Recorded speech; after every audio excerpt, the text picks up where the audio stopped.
Sausage maker, Mr. Denis Lynn, founder of Lynn's Country Foods from Northern Ireland, he is threatening to sue the World Health Organization for its claim last week that British sausages can cause cancer. Denis, they are saying there's an 18% rise in cancer risk if you eat 1.5 sausages a day, but you would say not all sausages are the same. I think the problem is in their question and answer, the World Health Organization were asked the question, what do you consider as processed meats? And they said that processed meat refers to meat that has been transformed through salting, curing, fermentation, smoking, or other processes. Those other processes is using nitrites or nitrates, which cause nitrosamines, and this causes the product to go pink. They're referring specifically to European-style sausage. The British-style sausage is exactly the same as eating a pork chop. It should not have been classified in this way. Denis, there's some rubbish out there as well. You can't tell me every sausage that you pick up in the supermarket is additive-free. I'm not saying additive-free, Eamonn. I'm saying that they're specifically saying this needs to be cured, fermented, or have nitrites. The British-style fresh sausage is neither cured, has nitrites or nitrates, or does not go through that process. So specifically we need clarification on, they need to explain exactly what they're saying here, because clearly you're even confused. No. Well, I'm not confused because I'd be like most people and I would listen to what they have to say. And if they say don't eat them, then that would make you think. It would make you think to cut down. Have you noticed any drop in sales, Denis? Have you noticed other people thinking like that? There's been a 20% drop in sales since the 26th of October in fresh sausage, but I really need to get the point over. They're referring to a European-style sausage. They're not, which is nitrites and nitrates. UK fresh sausage is not a cured product. Yes, you keep saying that. So what are you talking about? Are you talking about like frankfurters and things like that?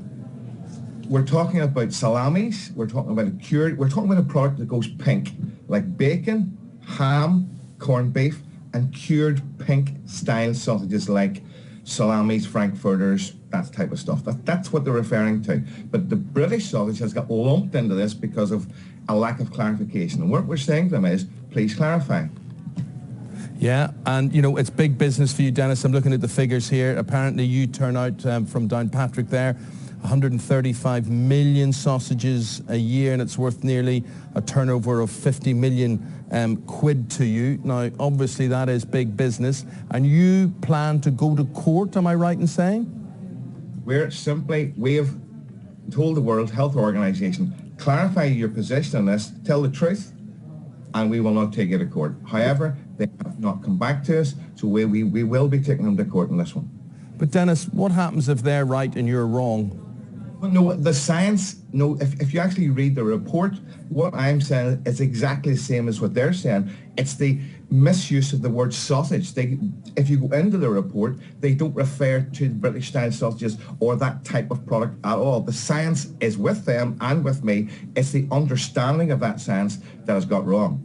Now, if I were you, and not that you're an incredibly successful businessman, I mean, you're king of the sausage makers, but would you now brand your packaging differently to herald out, this doesn't apply to us, we are additive free? This is not about me and my business. This is about a drip, drip, drip from organizations trying to stop people eating meat. I'm not here to brand my products or even mention my brand or my name. This is about British people like eating the British sausage, and it's as healthy as a pork chop.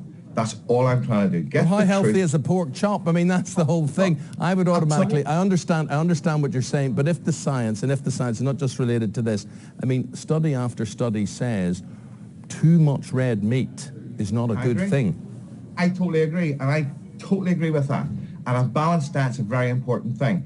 But we're not all going to become vegetarians overnight. I like to eat some meat. I like to eat other things. A balanced diet's a very good thing. And to say a pork chop is not good for you is insane. Of course, a good balanced diet is extremely good. As is a fresh British-style pork sausage. Okay. Denis, interesting to hear how it all develops, and Interesting to hear from you the effect that this advice is having. Now, some people would say if they believe the advice and they trust the advice, they would say that's the right thing, that there is a decrease in sausage sales. People like Dennis are saying, look at me, it's hitting my business and the information is simply not right. And he's prepared to go to court. Denis Lynn from Lynn's Country Foods, thank you very much indeed for your time this morning. Thank you.